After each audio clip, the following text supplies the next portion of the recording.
అందరికీ జై భీమ్. నా పేరు పండుగ వినయ్ కుమార్, మాది యాదాద్రి జిల్లా అనంతరం గ్రామం. నేను చిన్నప్పటి నుంచి పెద్ద భక్తుని. నేను ప్రతి శనివారము హనుమాన్ టెంపుల్కి వెళ్ళేది, ప్రతి వినాయక చవితి చాలా ఘనంగా చేసేది, నేనే ఆర్గనైజింగ్ చేసేది. అప్పుడు ఇట్లనే మూఢనమ్మకాలు నమ్మకపోయేది, కానీ దేవుడు అంటే చాలా ప్రేమ నాకు. వెంకటేశ్వర స్వామి ఇవి అవి అన్ని అందరి దేవుళ్ళని కవర్ చేసేది నేను.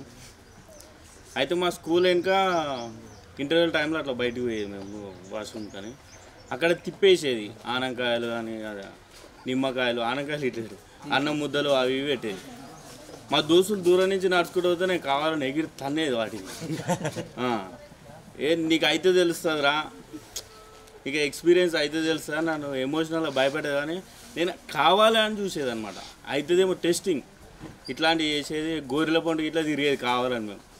అప్పట్లో సినిమాలలో కూడా వచ్చేది, గొర్రెల కాడి పోతే ఉంటాయి కదా, టెస్టింగ్ కోసం తిరిగేది. కానీ నైట్ పూట ఏం పోకపోయేదిలే. కానీ తర్వాత ఒకసారి కరోనా టైంలో రీసెంట్ 21లో కరోనా వచ్చింది. మా మమ్మీ చచ్చిపోయింది కరోనాలో, హార్ట్ అటాక్ వచ్చి చచ్చిపోయింది.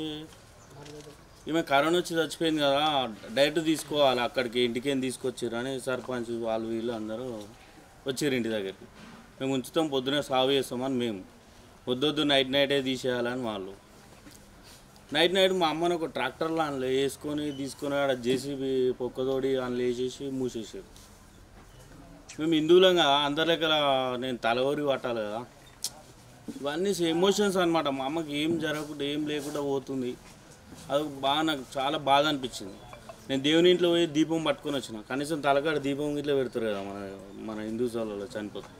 నేనే ఒక్కని ఇంట్లో పోయి తీసుకొని వచ్చి పెట్టిన. ఇక మా అమ్మ చచ్చిపోయిన తర్వాత బాధ అనిపించింది. తర్వాత 8 నెలలకే మళ్ళీ మా చెల్లె చచ్చిపోయింది. అరే మేము ఇంత భక్తులము, మా అమ్మ రోజు దీపం ముట్టిస్తుంది, రోజు గంధం పెట్టుకుంటా చెంపలకి. మా డాడీ రోజు శివుని విగ్రహానికి అభిషేకం చేస్తారు. నేను రోజు పూలు తెంపుకొచ్చి నేనే ఆడ దేవుని రూమ్ క్లీన్ చేసి అక్కడ పెట్టేది. మేము ఇంత చేస్తే మాకు ఏం చేసిండు ఈయన. నేను మూఢనమ్మకాలు నమ్మకపోయేది అప్పుడైనా, కానీ ఇక దేవుని మీద నాకు క్వశ్చన్ చేయడం బాగా అప్పటి నుంచి స్టార్ట్ అయింది. ఇక షాప్లో కూడా నాకు ఫోటో షాప్ ఉంది, అక్కడ దేవుని వినాయకుని కూడా పెట్టిన లాస్ట్ ఇయర్ కాక అంత ముందు. ఇక నాకు డౌట్ వస్తుంది, ఇన్ని రోజులు మొక్కిన వీటికి రాయని అనిపించింది. చూసి సైలెంట్గా తీసుకుని అన్న ఫార్మాలిటీస్కి ఇట్లా భజన ఇట్లా వేసుకుంటే తీసుకోవద్దు. ఇక తర్వాత అన్నపై దాడి జరిగింది. ఫస్ట్ బైనేషన్ దాడి జరిగిన తర్వాత గ్రూప్లలో వస్తుంది, ఎవరైనా అసలు ఏందని అప్పుడు చూసిన తర్వాత ఇట్లా నాస్తికులు ఎవరు అప్పటి వరకు నాకు తెలియదు.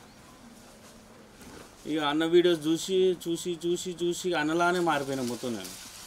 ఇక తర్వాత అన్నకు ఫోన్ చేసి పరిచయమైన ఆవిర్భావ సభ రోజు డైరెక్ట్ వచ్చిన, అన్నం కలిసిన, మా జిల్లా బాధ్యతలు కూడా తీసుకున్నాను నేను. కానీ ఇంతవరకు మా జిల్లాలో ఏ యాక్టివిటీ చేయలేదు.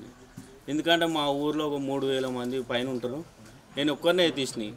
నన్ను ఇప్పుడు కామెంట్ చేస్తుంటారు, బైనరేష్ అని కామెంట్ చేస్తుంటారు. మా ఫ్రెండ్స్ కూడా నన్ను బైనరేష్ అని పిలుస్తారు మా ఊర్లో. ఇప్పుడు నన్ను అందరు చాలామంది ఫ్రెండ్స్ ఉండే, చాలామంది అవాయిడ్ చేస్తారు. ఇంట్లో కూడా సపోర్ట్ లేదు నాకు.